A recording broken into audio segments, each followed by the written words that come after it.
So the last thing we're going to do is add some data validation to our model. And it does help ensure that the model is accurate, that the data that they enter is correct. So the first step is to add the attributes to your model. And in order to do this, you do have to pull in the component model data annotations namespace, because that's what allows you to use those attributes. And there's a lot of different attributes. We're just going to take a look. I think the book covers 2. I'm going to show you one additional attribute. And in the upcoming weeks, you're going to learn more. A couple things to remember as far as data validation goes.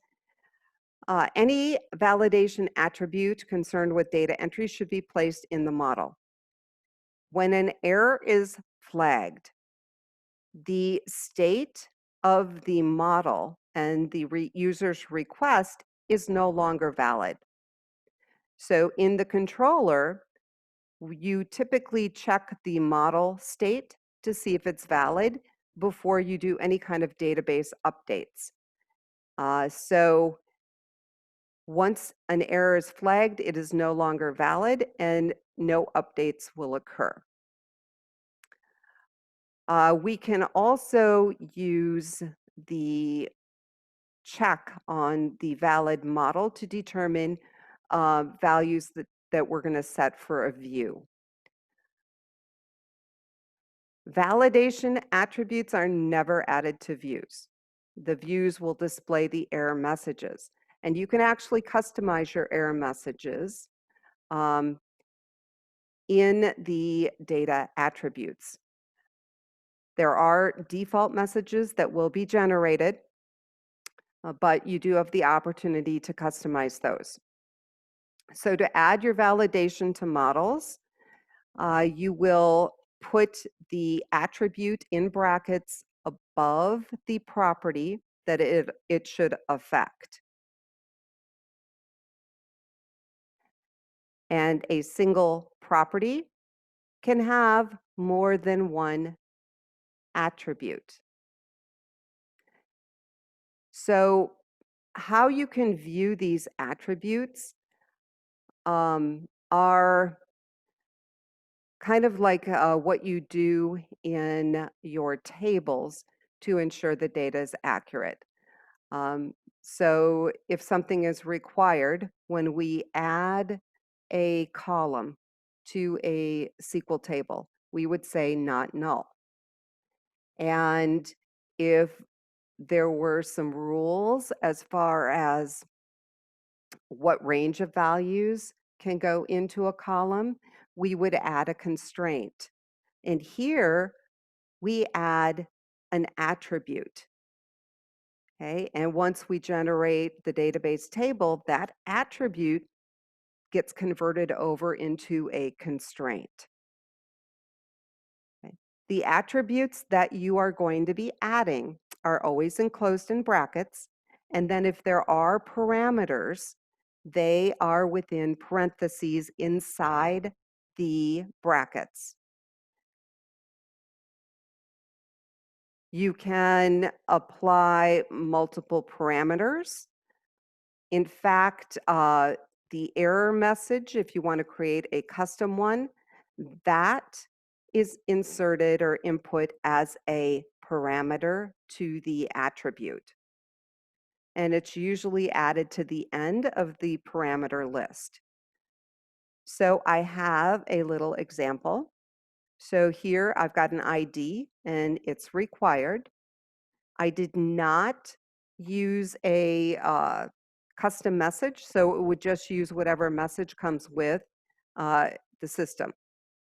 Here I've got string length set, and in parentheses, I'm setting it to a maximum of 30. And I've also opted for an error message, so you'll notice there's a comma in there. And then I've got my custom error message. For age, I am setting a range. And I've got a minimum value, a maximum, and an error message, and each one of those parameters is separated by a comma. You'll notice for weight, I have two attributes. The first one says it's required, and the second one has an acceptable range. And I did the same thing for height.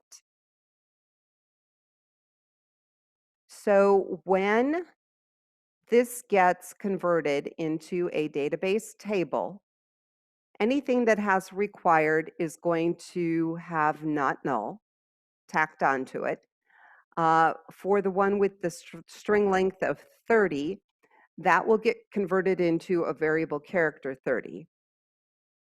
Okay? And these range constraints are going to be added as constraints on the column.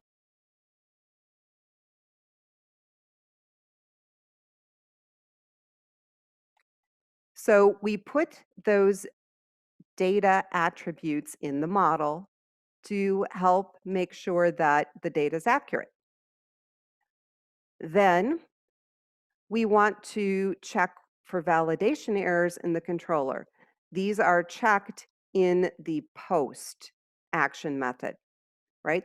You wouldn't have to check them in the get because the get is displaying an empty form. Okay, so it's only after they've entered data that we're concerned about errors.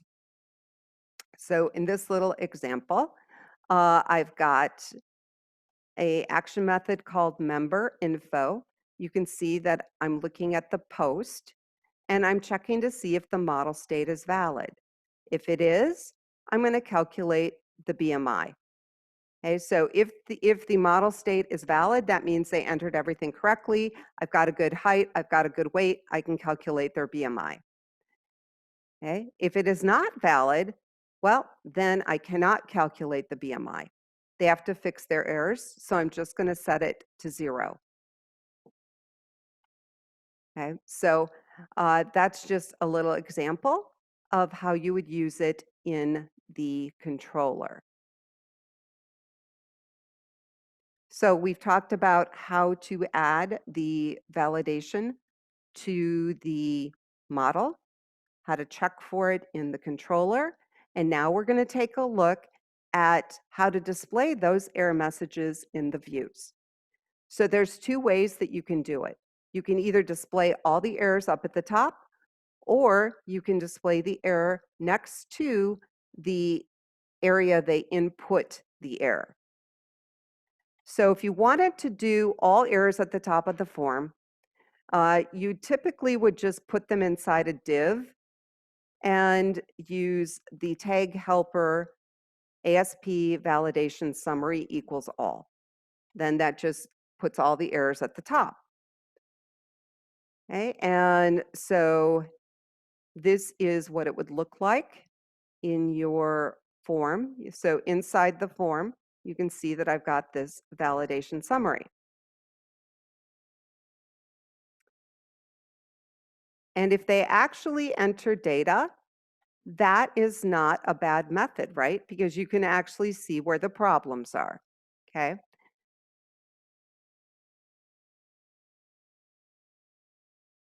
The other way is to display the errors where they occur. And this is going to take a little more coding, but I like this method a little bit better. And I will show you why.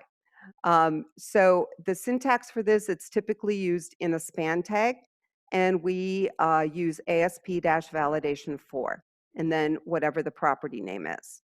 And then you can add that class equal text danger. This is from Bootstrap, and it will display in red.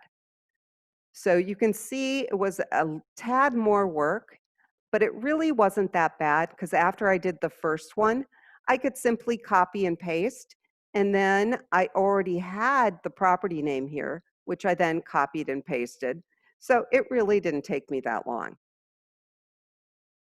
So I've got one for every single area that had data validation. You'll notice I didn't do it for gender because gender didn't have any validation rules. Okay, so then this is an example of how this looks live. And the reason I like this technique better is because if people submit an empty form, this is what you get when they're all displayed at the top, which is really not very helpful. And then this is what you get when you display it next to each other, which is much more helpful.